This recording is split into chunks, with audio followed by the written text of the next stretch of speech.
నమస్కారమండి. తెలుగు ఫ్యామిలీ స్టోరీస్కి స్వాగతం. ఈరోజు మనం తెలుసుకోబోయే కథ దిక్కులేని అనామిక ఎపిసోడ్ 3. ఈ కథ ఆద్యంతం ఆసక్తికరమైన మలుపులతో ఉంటుంది. కథ చివరి వరకు చూసి మన ఛానల్ని సబ్స్క్రైబ్ చేసుకుని ఆదరించండి. మీకు కథ నచ్చితే లైక్ చేసి మీ అభిప్రాయాన్ని కామెంట్ చేయండి. కాంతమ్మ గండం దాటిపోగాని నిజం తెలిసాక తన కొడుకుని బ్లాక్మెయిల్ చేసి కోడల్ని అర్ధరాత్రి వర్షంలో గెంటేసింది. చేతిలో చిల్లి గవ్వలేదు, కడుపులో పట్టడన్నం లేదు, తలదాచుకోవడానికి ఒక గూడు లేదు. ఆ కటిక చీకటి వర్షంలో ఆ పల్లెటూరి కోడలు ఎక్కడికి వెళ్తుంది? ఈ క్రూరమైన పట్నం రోడ్ల మీద తన ఆత్మగౌరవాన్ని ఎలా నిలబెట్టుకుంటుంది? వినండి, పట్నమత్త పల్లెటూరి కోడలు 3వ భాగం. కటిక చీకటి, రోడ్డు మీద ఎవ్వరూ లేరు. భారీ వర్షం పడుతుంది. అనామిక తన పాత బట్టల మూట పట్టుకుని కన్నీరు కారుస్తూ చలికి వణుకుతూ ఆకలితో తూలుకుంటూ నడుస్తోంది. ఒక్కో అడుగు భారంగా వేస్తూ కింద పడిపోబోతుంది. సరిగ్గా అప్పుడే సైరన్ వేసుకుని ఒక పోలీస్ జీప్ వచ్చి అనామిక ముందు సడన్ బ్రేక్ వేసి ఆగుతుంది. లోపలి నుంచి ఒక లేడీ పోలీస్ ఇన్స్పెక్టర్ దుర్గా చేతిలో లాఠీ పట్టుకుని దిగుతుంది. ఏయ్, ఆగక్కడ! ఎవరు నువ్వు? అర్ధరాత్రి పూట ఈ వర్షంలో పిల్లిలాగా గోడల పక్కన నడుచుకుంటూ ఎక్కడికి పోతున్నావు? ఇటు తిరుగు, ముఖం చూపించు. అమ్మా, నేనే తప్పు చేయలేదమ్మా. నేను ఎవ్వరూ లేనిదాన్ని, అనాథను. నా ఊరు రామవరం తల్లి, నన్ను వదిలేయండి. నేను నా ఊరికి నడుచుకుంటూ వెళ్ళిపోతాను. అనాథవా? ఊరికి నడుచుకుంటూ వెళ్తావా? అయితే ఈ అర్ధరాత్రి పూట ఈ పట్నం రోడ్ల మీద ఎందుకొచ్చావు? ఏంటి ఆ గెటప్? ఎవరింట్లోనైనా దొంగతనం చేసి పారిపోతున్నావా? ఆ మూటలో ఏమున్నాయే? నగలా, డబ్బులా? మర్యాదగా తీ బయటికి. Open it. అనామిక బోరున ఏడుస్తూ ఆ మూట విప్పుతుంది. దొంగతనం కాదు తల్లి, ఇందులో నా 2 పాత చీరలు తప్ప ఏమీ లేవు. కావాలంటే చెక్ చేసుకోండి. నేను దొంగను కాదు. నా పేరు అనామిక. నన్ను మా అత్తగారు ఇంట్లోంచి గెంటేశారు. అత్తగారు ఇంట్లోంచి గెంటేశారా? ఎవరు నీ అత్తగారు? ఏంటి నీ కథ? పల్లెటూరి అనాథనంటున్నావు, మళ్ళీ అత్తగారంటున్నావు. నిజం చెప్పు. అబద్ధం ఆడితే నీ వీపు మీద ఈ లాఠీ ఇరిగిపోద్ది. నేను సిఐ దుర్గను. నా దగ్గర యాక్షన్లు చేస్తే తోలు తీస్తా. నేను పచ్చి నిజం చెప్తున్నానమ్మా. నన్ను కోడలిగా చేసుకుంటానని చెప్పి పట్నంలో కోట్ల ఆస్తులున్న కాంతమ్మ గారు వాళ్ల కొడుకు కార్తీక్ ఇచ్చి పెళ్లి చేశారు తల్లి. కాని వాళ్ల కొడుక్కి మొదటి భార్య చనిపోయే మరణగండం ఉందని, ఆ గండాన్ని తప్పించడానికి బలిపశువుగా నన్ను ఇక్కడికి తెచ్చారని ఈరోజే నాకు తెలిసింది తల్లి. ఏంటి, మరణగండమా? అవునమ్మా. శోభనం గదిలోని నా గదికి బయటి నుంచి తాళం వేసి ఏసీ వెంట్లోంచి విషపు పొగ వదిలి నన్ను ఊపిరాడకుండా చేసి చంపాలని చూశారు. ఆ దేవుడి దయ వల్ల నేను ఎలాగో ప్రాణాలతో బయటపడ్డాను. 30 రోజులు ఆ ఇంట్లో నన్ను పశువు కంటే హీనంగా పని మనిషిలా ట్రీట్ చేసి నరకం చూపించారు. అడుగడుగున అవమానించారు. ఈ రోజుకి గడువు ముగిసి నేనింకా బతికే ఉన్నానని వాళ్లకు కోపం వచ్చింది. నాది కాంట్రాక్ట్ పెళ్ళని చెప్పి నా మొహం మీద 15 లక్షల డబ్బులు విసిరికొట్టి విడాకుల పత్రాల మీద సంతకం పెట్టమని అడిగారు. దుర్గా కొద్ది క్షణాలు మౌనంగా ఉండి ఒక్కసారిగా గట్టిగా నవ్వుతుంది. వాటే కట్టు కదా. ఏమే, నువ్వు టీవీ సీరియల్స్కి డైలాగులు రాస్తుంటావా ఏంటి? ఈ 21వ శతాబ్దంలో జాతకాలేంటి, మరణగండాలేంటి, బలిపశువుగా అద్దెకు తెచ్చుకోవడమేంటి? పైగా విడాకులిస్తూ 15 లక్షలు ముఖాన కొడితే ఆ కాగితాల మీద సంతకం పెట్టకుండా, ఆ డబ్బును కన్నెత్తి కూడా చూడకుండా డబ్బు వదిలేసి ఇలా కట్టుబట్టలతో రోడ్డు మీద నడుచుకుంటూ వచ్చానంటావా? నన్ను చూస్తుంటే పిచ్చిదానిలా కనిపిస్తున్నానా నీకు? అమ్మా, నా మాట నమ్మండి. నేను ఏ అబద్ధం చెప్పట్లేదు తల్లి. డబ్బుతో ఒక ఆడపిల్ల ఆత్మగౌరవాన్ని కొనలేరు కదా తల్లి. నా తాళికి వెల కట్టొద్దని నేను ఆ డబ్బును కాలితో తన్ని వచ్చేశాను. నన్ను నమ్మండి. నోర్ముయ్. 15 లక్షల డబ్బు ఎవరైనా వదులుకుంటారా? నువ్వు పక్కా దొంగవి, లేదా ఏ దొంగ ముఠాలోంచో తప్పించుకొని వచ్చినదానివి. Constable, ముందేమని లాక్కెళ్లి jeep ఎక్కించండి. స్టేషన్లో లాకప్లో వేసి నా లాఠీకి పని చెప్తే అసలు నిజం అదే కక్కుతుంది. ఎక్కించండి. అనామికని కానిస్టేబుల్ జీప్ ఎక్కించాడు. దుర్గ డ్రైవింగ్ సీట్లో ఎక్కి కూర్చుంటుంది. వెనక సీట్లో అనామిక ఏడుస్తూనే ఉంటుంది. ఏమయ్యా కానిస్టేబుల్, ఈమె చెప్తున్న కార్తీక్ ఎవడో, ఆ కాంతమ్మ ఎవరో, ఆ పేర్లు చెప్పి మన కంట్రోల్ రూమ్కి ఫోన్ చేసి డీటెయిల్స్ లాగండి. ఆ కాంతమ్మ ఇంటి అడ్రస్ కనుక్కోండి. కానిస్టేబుల్ ఫోన్లో మాట్లాడి కాసేపటికి కాల్ కట్ చేసి దుర్గ వైపు తిరిగి ఇలా అంటాడు. మేడం, ఒక పెద్ద షాకింగ్ న్యూస్ మేడం. ఈ పిల్ల చెప్తుంది అక్షరాల నిజమేనట. What? Are you sure? Yes madam. ఆ కాంతమ్మ చాలా పెద్ద పలుకుబడున్న మనిషి. సిటీలో టాప్ మోస్ట్ కోటీశ్వరరాలు. వాళ్ళ ఫ్యామిలీ హిస్టరీ అంతా బయటకు తీశాను. కరెక్ట్గా 30 రోజుల క్రితం వాళ్ళ అబ్బాయి కార్తిక్కి ఒక పల్లెటూరి పిల్లతో సిటీ బయటున్న ఒక గుడిలో సీక్రెట్గా పెళ్లి జరిగిందట. ఆ పెళ్లికి వాళ్ళ బంధువులు కూడా ఎవ్వరు వెళ్ళలేదట. వాళ్ళ అబ్బాయి కార్తిక్ ఫోటో కూడా వాట్సాప్లో వచ్చింది మేడం, చూడండి. దుర్గా కానిస్టేబుల్ ఫోన్లో ఫోటో చూసి షాక్ అవుతుంది. తర్వాత నెమ్మదిగా వెనక్కి తిరిగి అనామిక వైపు చూస్తుంది. వాట్? అంటే ఈ పిల్ల చెప్పిన మరణగండం బలిపశు స్టోరీ అంతా పచ్చి నిజమా? ఆ కోటీశ్వరులు ఒక అమాయకురాలి ప్రాణాలతో ఇంత దారుణంగా ఆడుకున్నారా? దుర్గ కళ్లల్లో ఒకవైపు జాలి, ఇంకోవైపు ఆ కాంతమ్మ మీద విపరీతమైన కోపం రగులుతాయి. కానిస్టేబుల్, జీప్ స్టేషన్కి కాదు, ముందు నా క్వార్టర్స్కి పోనివ్వు. అనామిక దుర్గ ఇంటికి చేరుకుంటారు. దుర్గా స్వయంగా అనామికకు ఒక డ్రై టవల్, తన ఒక మంచి కాటన్ చీర కట్టుకోవడానికి ఇస్తుంది. వేడివేడి అన్నం వడ్డించి పెడుతుంది. తిను అనామిక, కడుపు నిండా తిను. దొంగ అనుకుని నిన్ను లాఠీతో చూపిస్తూ చాలా మాటలన్నాను. నన్ను క్షమించు తల్లి. ఆ పట్నం రాబందులు తమ ప్రాణాల కోసం, తమ డబ్బు ఆశ కోసం నీలాంటి ఒక అమాయక అనాథ ప్రాణాలతో ఈ స్థాయిలో ఆడుకుంటారని నేనస్సలు ఊహించలేకపోయాను. నాకు 3 కొడుకులు, కూతుర్లు లేరు. ఇవాల్టి నుంచి నువ్వు నా కూతురువి. ఇంకేడవకు. అమ్మా, నన్ను ఎక్కడికైనా దూరంగా పంపించేయండమ్మా. ఏ అనాథాశ్రమంలోనూ వదిలేయండి. ఆ రాక్షసుల మధ్యకు నేను వెళ్లను.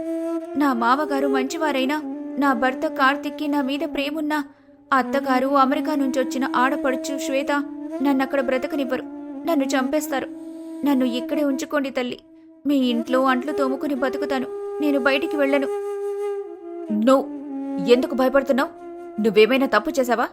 ఒక ఆడపిల్ల ప్రాణం తీయాలని ప్లాన్ చేసి తప్పు చేసిన కాంతమ్మ తన బంగళాలో మహారాణిలా బతికితే కట్టుబట్టలతో రోడ్డున పడ్డ శిక్ష నీకెందుకు?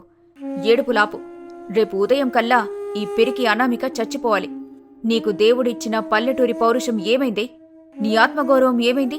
ప్రశాంతంగా పడుకో. రేపుదయం నీకొక కొత్త పాఠం నేర్పిస్తాను. ఉదయం 8 గంటలు. దుర్గా తన పోలీస్ యూనిఫామ్ వేసుకుని బెల్ట్ పెట్టుకుని రెడీ అవుతుంది. అనామిక ఆ కాటన్ చీర కట్టుకుని బొట్టు పెట్టుకుని కొంచెం భయంగా నిలబడి ఉంది. రెడీనా అనామిక? నీ భర్త ఇంటికి వెళ్దామా? నీకు జరిగిన అవమానానికి లెక్కలు సరిచేద్దామా? వద్దు మేడం, వాళ్ళు నన్ను చంపేస్తారు. వాళ్లకు బోలెడు డబ్బుంది. రాజకీయ నాయకులతో పలుకుబడి ఉంది. నేను ఒంటరిదాన్ని, అనాథను. నేను వెళ్ళి వాళ్లతో ఎలా గెలవగలను మేడం? వాళ్లకున్న పవర్ ముందు నేను ఏ పాటి? నేను ఓడిపోతాను. పవరా? వాళ్లకున్నది ఏ పవర్? డబ్బు పవరా?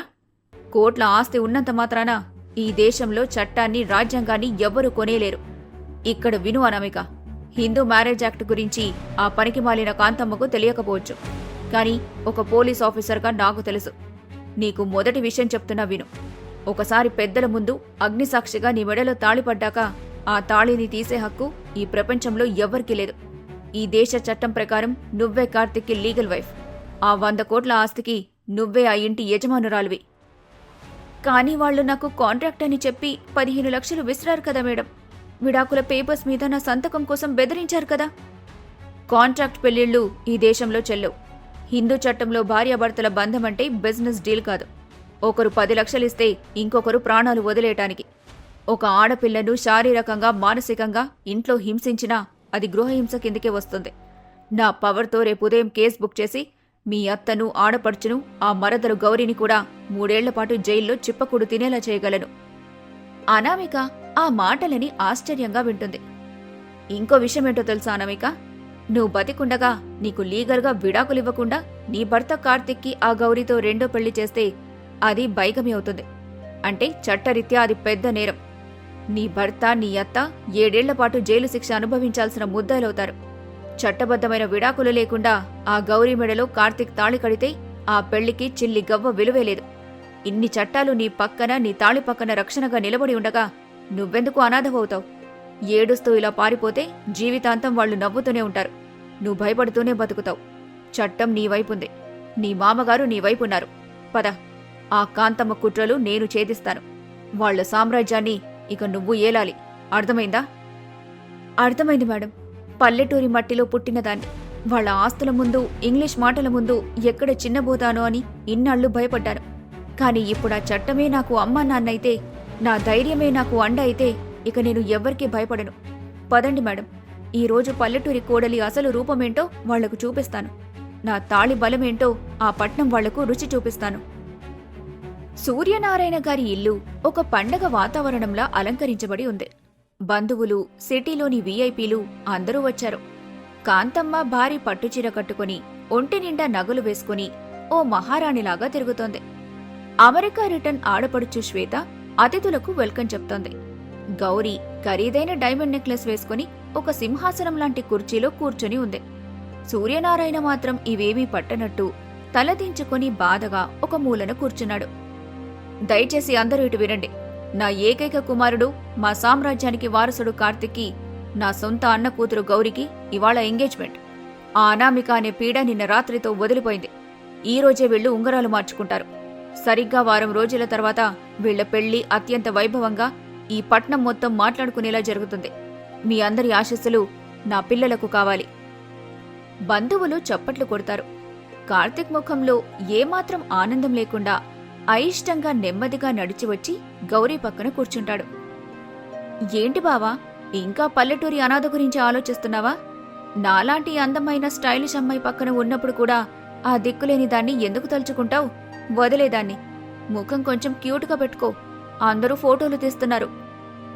Shut up Gauri, just shut up.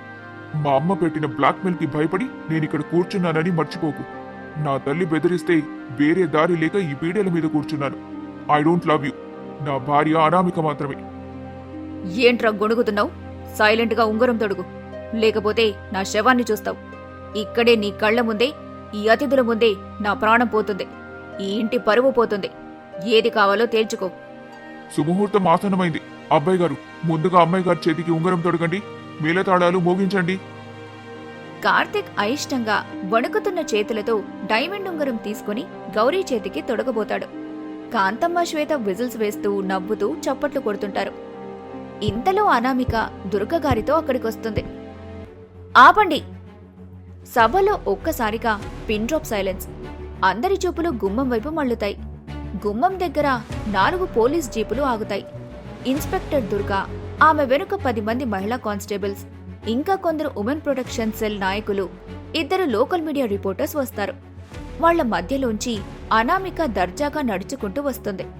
పాత చీర స్థానంలో ఒక మంచి అందమైన కాటన్ చీర, నుదుటిన పెద్ద కుంకుమ బొట్టు, కళ్లల్లో ఏమాత్రం భయం లేని ఒక యజమానురాలి గర్వం కనిపిస్తుంటాయి.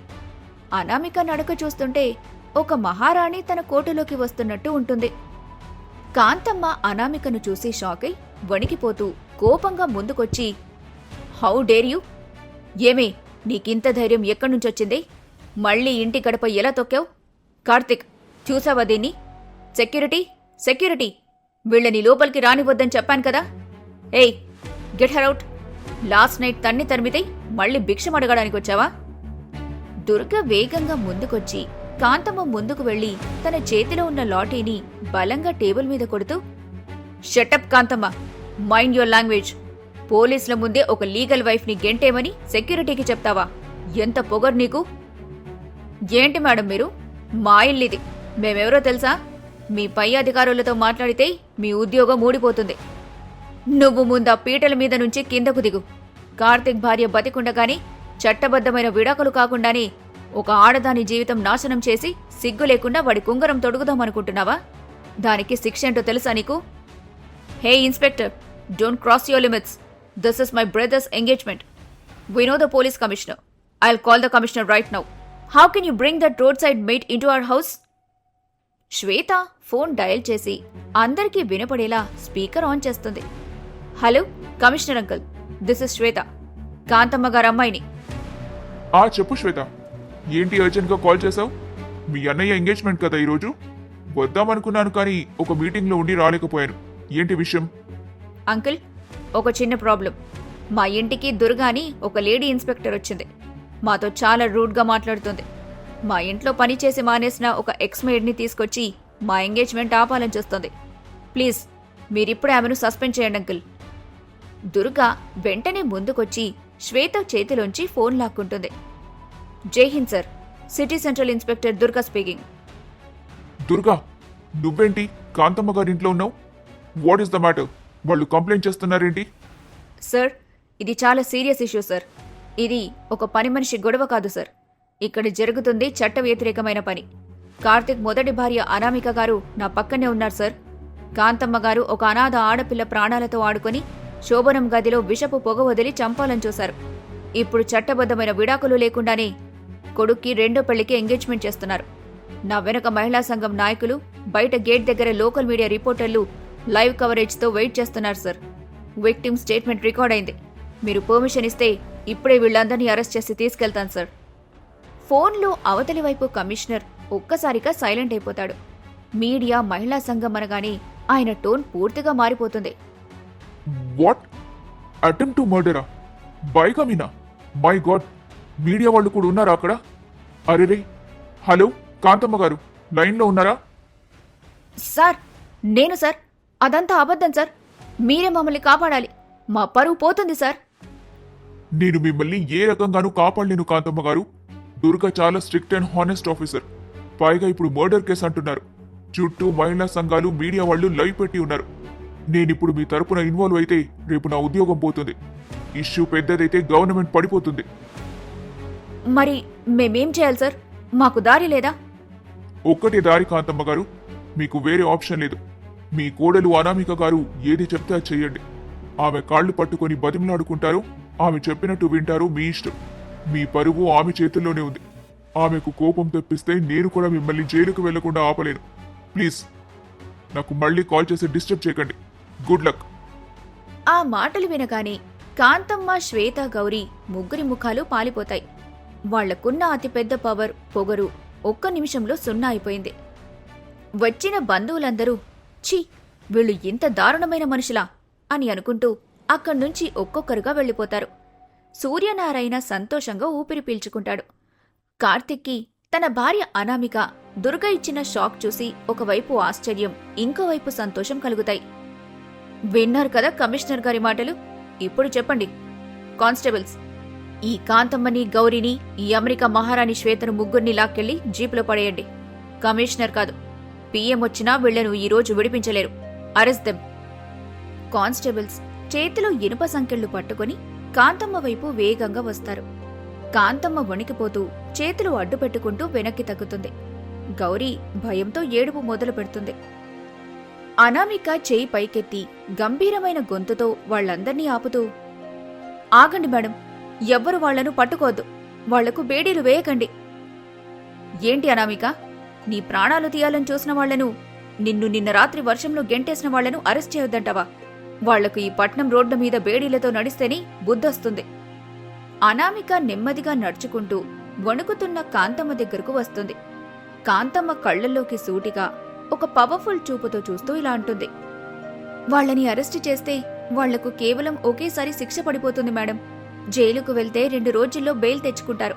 అది నాకిష్టం లేదు. వీళ్లు నా కుటుంబం. ఈ నిలబడ్డ సూర్యనారాయణ గారు నా మామగారు. ఈ కార్తిక్ నా భర్త. వీళ్లకు బేడీలు పడి పోలీస్ స్టేషన్కి వెళ్తే మా కుటుంబ పరువు బజార్న పడుతుంది. నా ఇంటి పరువు నేను పోగొట్టుకోలేను. మరి వీళ్లకు శిక్షేంటి అనామిక? నా ఇంట్లో పడిన చెత్తను నేను వేరే వాళ్లతో ఊడిపించుకోను మేడం.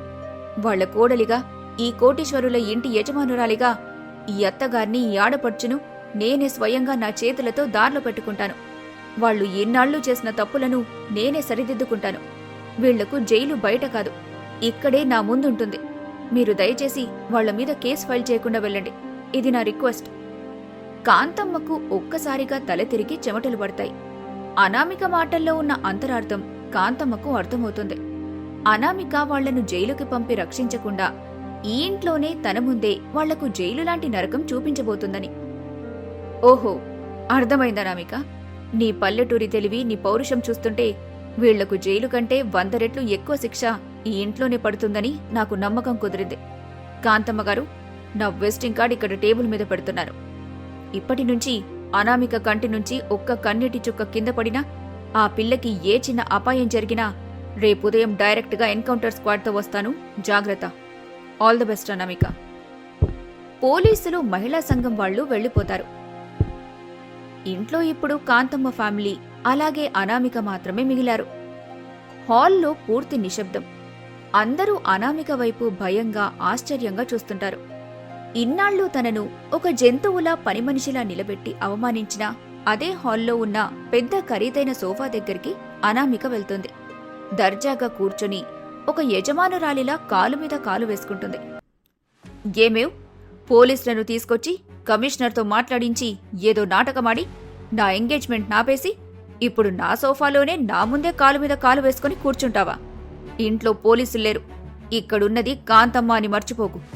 ఇప్పుడే నిన్ను గొంతు పట్టుకుని గెంటేస్తాను. లే సోఫాలోంచి. నన్ను గెంటేస్తారా అత్తగారు? దయచేసి ట్రై చేయండి.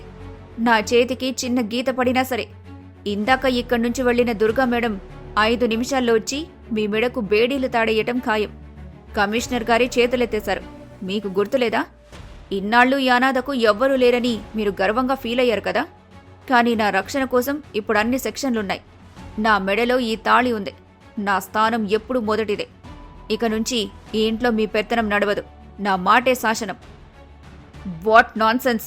నేను నా బావను ఎలాగైనా పెళ్లి చేసుకుంటాను. ఈ అత్తయ్య ఆస్తి అంతా నాదే. నువ్వు కేవలం ఒక మురికిదానివి. నా మురికేంటో ఇన్నాళ్లు చూసావు గౌరీ. ఇప్పుడు నా శుభ్రమేంటో చూద్దువుగాని. ఆ టేబుల్ మీద మీ నిశ్చితార్థం కోసం రకరకాల పూలు, ఆకులు, మీరు తిన్న కంచాలు, పారేసిన చెత్త చెదారం అన్నీ ఉన్నాయి కదా. అది చూస్తుంటే నాకు అస్సలు నచ్చట్లేదు. అనామిక కిందున్న ఒక చీపురు తీసుకుని గౌరీ ముఖం మీదకు విసురుతుంది. ఇన్నాళ్ళు నేను ఊతికారేస్తున్న నా తెల్ల బట్టల మీద బురద నీళ్లు పోసావు కదా. ఒక్కసారి కాదు, బకెట్కి బకెట్ పోసావు కదా గౌరీ. ఇప్పుడు ఆ పగంతా నేను తీర్చుకోవాలనుకోవట్లేదు, కానీ ఇప్పుడే ఇల్లంతా ఆ చీపురుతో తుడిచి ఆ చెత్తంతా ఎత్తి ఇల్లు శుభ్రం చెయ్యి. ఊడు. How dare you! నన్ను ఇల్లు ఊడవమంటావా? నేను కాంతమ్మ మేనకోడల్ని, కాబోయే కోడల్ని. నేను ఊడబడమా? అత్తా, చూడు దీన్ని. అనామిక నవ్వుతూ తన మొబైల్ ఫోన్ తీసుకుని ఇలా అంటుంది. హలో, దుర్గా మేడం గారు, ఇంకా హైవేలో ఉన్నారా? సరే సరే, వెంటనే వెనక్కి రండి. ఇక్కడ గౌరీ మీద సెక్షన్ ఫైల్ చేయండి అని డయల్ చేస్తూ ఉంటుంది. గౌరీ, ఊడు తల్లి, ఊడు. వాళ్లతో పంతమొద్దు. ఆ పోలీసులు మళ్లీ వస్తే మన పరువు పోతుంది. ఊడ్చేయి. అది మహారాణిలా కూర్చుంది చూడు. దాని ఇష్టం వచ్చినట్టు చేయనివిప్పుడు. టైం వచ్చినప్పుడు నేను దెబ్బ కొడతాను. గౌరీ కన్నీళ్లు పెట్టుకుంటూ అవమాన భారంతో అనామిక ముందు వంగి చీపురుతో ఇల్లంతా ఊడుస్తుంటుంది. సూర్యనారాయణ గదిగుమ్మం దగ్గర నిలబడి లోపల చాలా సంతోషంగా నవ్వుకుంటూ ఉంటాడు. తన ఇంటికి సరైన కోడలొచ్చిందని సంబరపడతాడు. Mom, what is happening here? ఈ డర్టీ లేడీ గౌరీని ఇల్లు ఊడమంటుందేంటి? Why are you keeping quiet?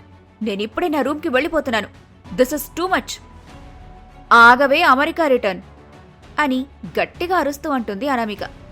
శ్వేత ఉలిక్కిపడి ఆగుతుంది. ఇన్నాళ్ళు నేనొక పని మనిషిగా ఉదయం 4 గంటలకే లేచి నీకు కాఫీలు, బ్రేక్ఫాస్ట్లు చేసి పెట్టాను కదా, బట్టలు ఉతికాను కదా. ఈరోజు నాకు ఆ పనులన్నీ చేసి చాలా అలసిపోయినట్టుంది.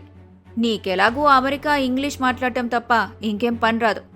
వెళ్ళి నా కళ్ళం వేసిన ఒక స్ట్రాంగ్ ఫిల్టర్ కాఫీ తీసుకురా, పో. వాట్?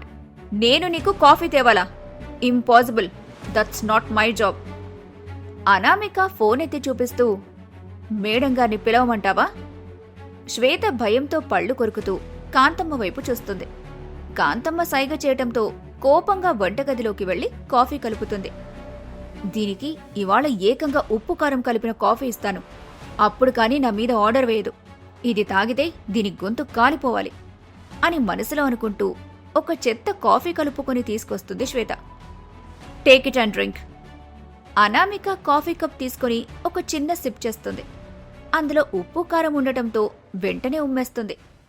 ఒక్క క్షణం శ్వేత వైపు తీక్షణంగా చూస్తుంది. తర్వాత స్లోగా లేచి నిలబడుతుంది. ఇన్నాళ్ళు నేను వేడి కాఫీ నీకిస్తే ఉప్పు లేదు, చక్కెర లేదని నువ్వీ కాఫీని నా ముఖం మీద కొట్టావు కదా శ్వేత, గుర్తుందా? 5వ రోజు జరిగింది. నాకు పల్లెటూరి లెక్కలు బాగా గుర్తుంటాయి. పగ అంతకంటే బాగా గుర్తుంటుంది. నాకు మా పంతులుగారు అప్పులు ఎలా తీర్చాలో బాగా నేర్పించారు, వడ్డీతో సహా. అనామిక ఒక్కసారిగా ఆ కాఫీ కప్పులో ఉన్న కారం కాఫీ మొత్తాన్ని శ్వేత ముఖం మీద విసిరి కొడుతుంది. శ్వేత కళ్లల్లో ఆ కాఫీ పడి అరుస్తూ కింద పడిపోతుంది. శ్వేత గట్టిగా అరుస్తూ కళ్ళు తుడుచుకుంటూ నేల మీద పడి గిలగిలా కొట్టుకుంటుంది. ఆ, మై ఐస్, ఇట్ బర్న్స్. ఏంటి ఇందులో వేడి నీళ్లు కారం ఉన్నాయి? Mom, help me. అదేంటి అమెరికా రిటర్న్? నువ్వు కలిపిన కాఫీ ఎలా ఉందో నీకు టేస్ట్ చూపించాను అంతే. ఇప్పుడు అర్థమైందా ఈ పల్లెటూరి కోడలి దెబ్బ ఎలా ఉంటుందో? మర్యాదగా వెళ్ళి కళ్ళు కడుక్కొని మంచి కాఫీ తీసుకురా. శ్వేత ఏడుస్తూ అక్కడ్నుంచి పరిగెత్తుతుంది. కాంతమ్మ కోపంతో రగిలిపోతూ అనామిక వైపు చూస్తూ ఉంటుంది. కార్తిక్ ఇదంతా చూసి మెట్లెక్కుతూ తనలో తాను ఒక చిరునవ్వు నవ్వుకుంటాడు.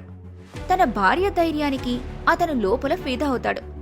అనామిక మళ్లీ మహారాణిలా సోఫాలో కూర్చుని కాంతమ్మ వైపు చూసి కన్నుగీటుతుంది. అత్తయ్య, వినండి. ఈ ఇల్లు నాది, ఈ ఆస్తి నాది, మీ కొడుకు నావాడు. ఇంక మీ ఆటలు సాగవు.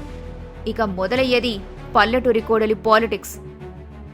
అబ్బా, చూశారు కదా, ఎవ్వరూ లేని అనాథ అని 30 రోజులు వాళ్ళామెతో ఆటలాడుకుంటే ఇప్పుడు ఆ అనాథే చట్టం అండగా దొరకగానే వీళ్లతో ఫుట్బాల్ ఆడుకుంటుంది.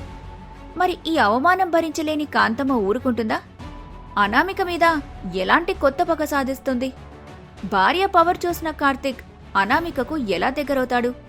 వీటన్నింటినీ మా తదుపరి ఎపిసోడ్లో చూద్దాం. దయచేసి తెలుగు ఫ్యామిలీ స్టోరీస్ ఛానల్ని సబ్స్క్రైబ్ చేయండి. ఈ రివెంజ్ ఎపిసోడ్ మీకు నచ్చితే వెంటనే లైక్ చేయండి.